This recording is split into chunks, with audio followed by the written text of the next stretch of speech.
안녕하세요. 인팅원의 또치입니다. 277강입니다. 영어식 어순배열을 이해하기 위한 분석 77번째 시간입니다. 자, 기존에 듣던 분들은 앞으로 돌려서 듣기 바라겠습니다. 자, 번역과 인지독해, 직독직해를 비교 분석해서 어느 것이 가장 뇌 속에 빠르고 효율적으로 영어식 사고를 형성시키는지를 알아보고 있습니다. 자, 번역과 직독직해는 다들 아시니까 설명을 생략하고요. 인지독해를 간단하게 설명을 하면 인지를 작동시켜서 읽어서 이해한다, 이런 뜻입니다. 자, 인지 능력은 남녀노소라면 누구나 가지고 있는 능력이고요. 자, 그것을 작동시켜서 한 단어씩, 한 단어도 뒤집지 않고 순서대로 그냥 인지만 작동시켜서 굴비 엮듯이 엮으면 뇌 속에 영어식 사고가 형성된다는 그런 논리입니다. 근데 처음에는 좀 속도가 늦고 잘 안 되시는 분도 있을 겁니다. 저도 그랬으니까요. 자, 그렇지만 한 단어의 뜻이 하나가 있고 놓여 있는 순서대로 간다라는 그리고 인지만 작동시켜서 엮으면서 가면은 된다라는 이 원칙을 가지고 꾸준히 해보니까 실제로 다 어떤 것이든 다 된다는 것입니다. 자, 그럼 속도도 빨라지고 가장 좋은 것은 영작을 할 때라든가 또는 말을 할 때 상당히 도움이 된다는 것입니다. 자, 물론 이 직독직해가 더 효율적이고 빠르다, 맞습니다. 그런데 이 직독직해로 가기 이전 단계가 반드시 이 인지독해라는 것입니다. 그래서 이 직독직해는 어느 정도 되는 사람이라야 기초가 어느 정도 있는 사람이라야 되는 것이죠. 그래서 이건 규칙이 있는 것이 아닙니다. 직독직해는 사람마다 내용 따라 다 그 크기가 청크 단위가 의미 단위가 다르다는 것이죠. 자, 그러면은 이 인지독해를 하기 위해서는 선행되어야 되는 것이 있습니다. 전치사 at라든가 of라든가 with라든가 이런 전치사입니다. by라든가 to라든가. 자, 그것은 제가 3강에 다 품사를 일단 올려놨고요. 4강에 비동사, 그 다음에 5강에 인칭대명사, 그 다음에 6강에서부터 45강까지 전치사편을 올려놨습니다. 그리고 46강, 47강은 전치사편을 압축해서 올려놨으니까요.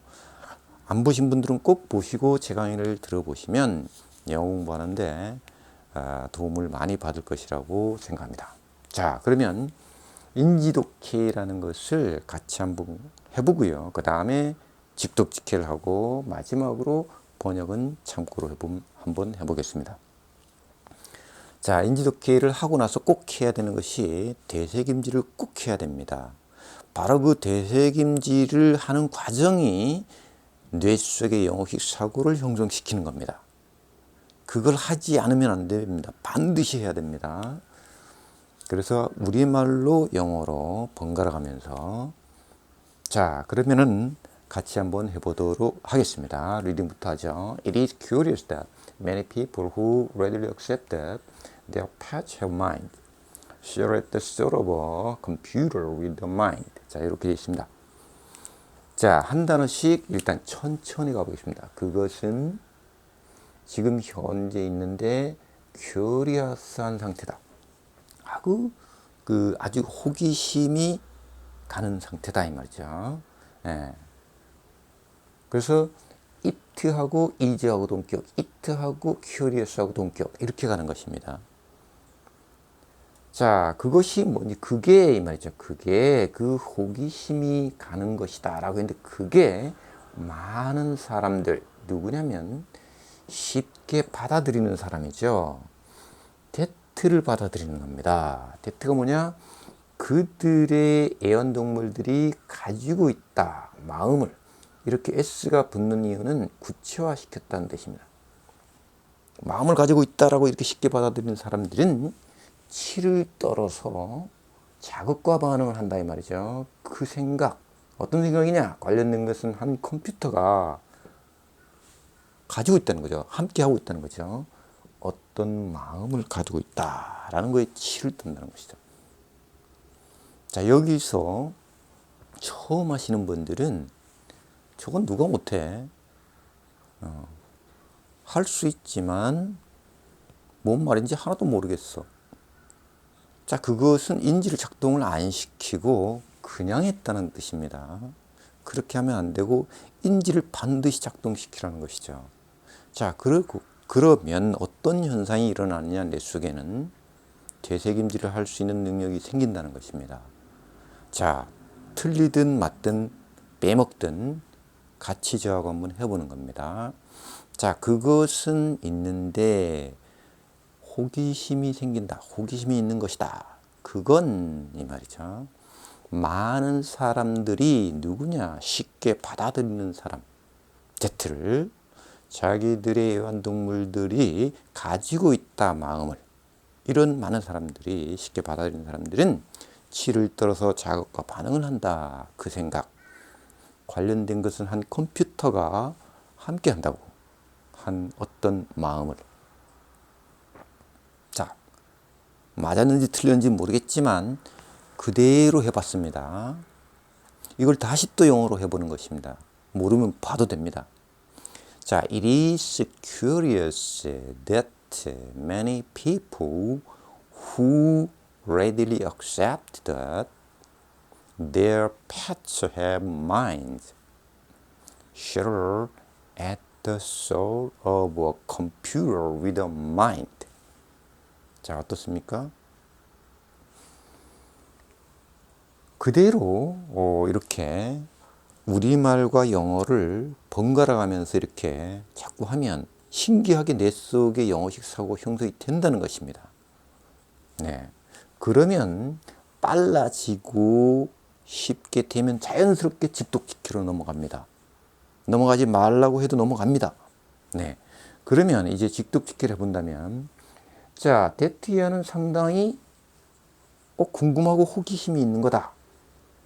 자, 데트를 쉽게 받아들이는 사람들은, 데트가 뭐냐? 자기들의 애완동물들이 마음을 가지고 있다. 이걸 쉽게 받아들이는 사람은 이런 생각에 치를 떤다. 어떤 생각이냐면 컴퓨터도 마음이 있다라는 거에 대해서. 네. 자, 그러면 이 두 가지를 자유자재로 넘나들 수 있으면 영어식 사고가 형성이 내 속에 되어 있다는 뜻입니다. 이게 이제 원활하게 잘 된다면 번역이라는 이 영역도 도전해 볼 수 있습니다. 이 번역은 사실은 전문 영역입니다. 일반인들은 그렇게 필요로 하지 않는 영역입니다. 자, 요 번역은 영어를 잘 못하는 사람들에게, 영어를 아주 잘하는 사람들이 말 그대로 우리말로 다 엮어서 갖다 바치는 것이죠. 자, 그러면 지금 이 판서해 놓은 것 같이 이렇게 철저하게 분석을 해야 됩니다. 우리말로 순으로 다 맞춰야 되니까요. 자, 가주어라고 보통 얘기를 하죠. that는 이 that에서부터 이 전체가 하나의 명사 덩어리, 명사절입니다. 이걸 진주어라고 그리고 이걸 이제 가주어라고 보통 얘기를 하죠. 동사, 보어. 자, that절을 들여다 보니 다시 이것이 주어고 후에서부터 여기까지가 다시 이제 이 many people 풀어주는 형용사절이라고 얘기하죠. 보통. 예. 형용사 역할을 하는데 주어 동사가 있어서 형용사절이다 이렇게 얘기를 하죠. 주격 관계대명사고 얘가 동사고요. 이 that에서부터 다시 여기까지가 명사절이죠. 이거는 또 명사 역할을 하니까 명사절이라고 합니다. 그래서 목적어 역할, 이것이 주어, 이것이 동사, 이것은 목적어. 그래서 다시 절 속의 주어, 동사, 목적어. 그래서 이것이 앞에가 주부 이렇게 얘기를 하죠. 그래서 동사, 부사구, 형용사구, 형용사구. 자, 이렇게 이제 분석을 다 한 다음에 이제 우리말로 옮길 때 이 동사가 맨 끝에 오게 돼 있죠. 영어 어순상으로는 앞에 있는데 말이죠. 그럼 이게 가짜 주어고 여기서부터 여기까지가 진짜 주어라고 했으니까 여기를 먼저 하죠. 그 이 중에서도 또 이것이 주어고 근데 이 주어를 또 이것이 풀어주고 있으니까 여기를 또 먼저 하죠. 자, 그럼 한번 해보겠습니다. 자기들의 애완동물이 마음을 가지고 있다라는 것을 쉽게 받아들이는 많은 사람들은 컴퓨터가 마음을 가지고 있다라는 그 생각에 치를 떤다라는 것은 큐리어스하다. 아주 의아하고 호기심이 있고 이상하다 이 말이죠. 요게 이제 번역이라는 것이죠. 자, 어떻습니까? 나이가 좀 많은 분들은 이 번역 세대입니다. 이걸 하게 되면 영어식 사고는 전혀 생기지 않습니다. 뇌 속에. 이 인지독해와 직독해 이 두 가지를 많이 하셔야 뇌 속에 영어식 사고가 형성되고 쓸 수 있다는 것입니다. 자, 그렇게 하기 위해서는 제가 서두에도 말씀드렸다시피 전치사를 해결해야 되고 품사도 새롭게 이해해야 되고, 그것은 제가 미리 올려놨으니까 찾아서 반드시 보기 바라겠습니다. 네, 공감이 되시면 좋아요와 구독 부탁드리면서 시간 마치겠습니다.